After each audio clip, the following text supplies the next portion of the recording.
Chris from Quadshot Software with the next in the series of videos about OpenTicket's Community Edition. In the previous videos, we showed how you could sell tickets to an event using our base product.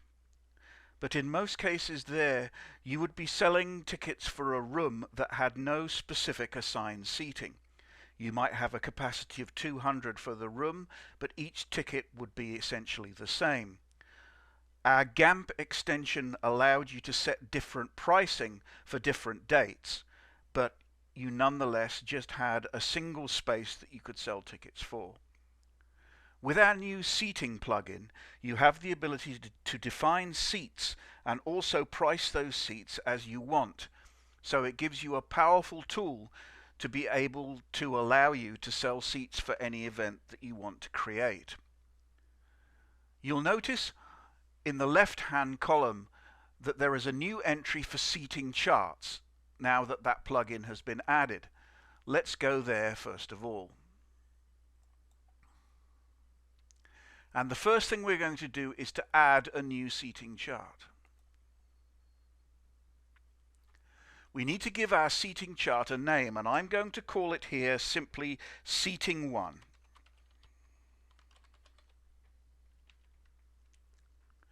Now you'll see in front of you there is a canvas you can draw on in the middle, and on either side there are two vertical toolbars. In this video I'm going to explain exactly what the tools do. I'm going to take advantage of one here straight away. The top tool on the right hand side is the distraction-free mode that WordPress introduced with a fairly recent release that allows you to get rid of all of the WordPress links and other stuff so that you can concentrate on the part that you're editing. So I'm going to click that now. Now in our left-hand series of icons, the top icon is the pointer tool. You'll see if you hover the mouse pointer over it, a pop-up tip appears saying exactly what it's for.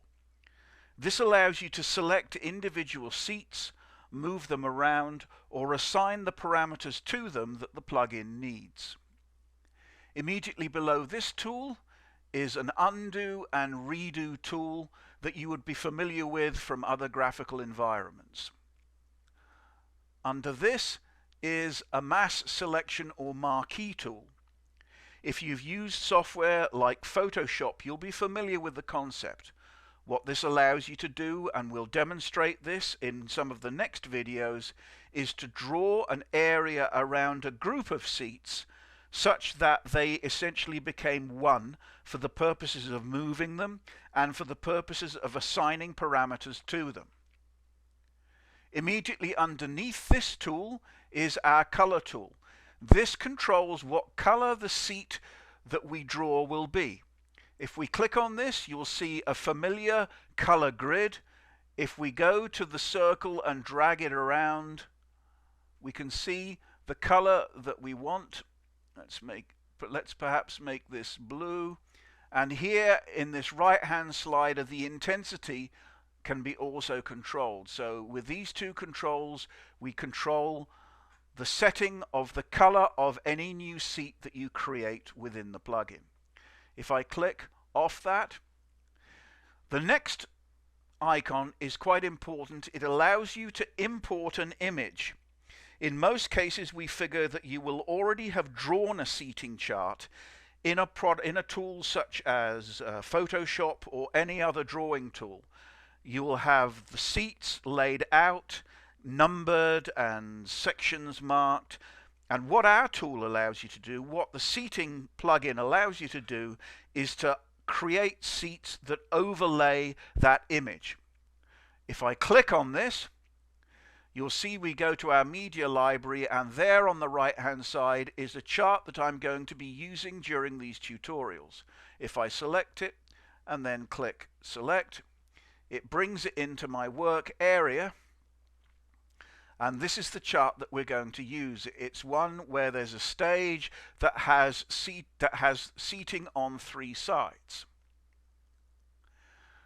Immediately below this are tools that allow you to define the shape of the seats you want to create.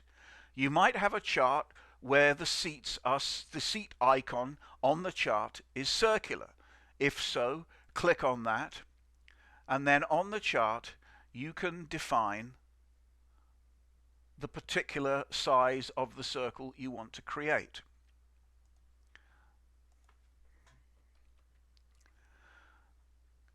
In our case, we're going to be using square because the grid that we have here, the chart, has already been defined and created with square areas for the seat. So we'll be using the square.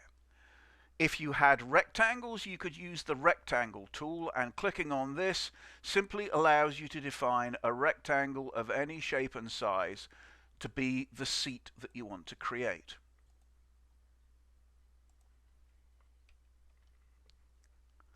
Now let's move to the right hand side and look at the tools here.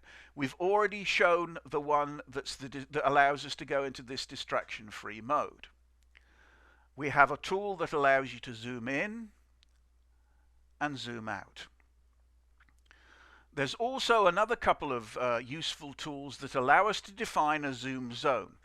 Probably not terribly useful on this chart, but if you have a much bigger chart that has a lot more seats in it, and within those seats are defined certain areas that you need to be able to easily and quickly identify and work on, this is the tool that allows you to do it. If you click on the Zoom Zone tool, let's suppose we were working on the seats in the east section, we can define this area here of hatching that is easily and instantly visible. The tool above it allows us to turn this on and off, to toggle it off. Let's suppose we'd been working in this area of the chart and we now wanted to work on the area that we'd created that zone for. All we would need to do is simply toggle that and we can instantly see the area that we'd like to zoom. If we zoom it in,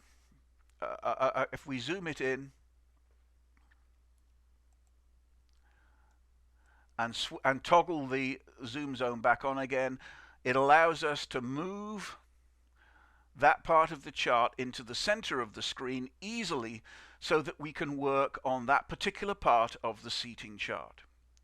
So that's a quick run round of the specific tools that we have available within the seating plugin.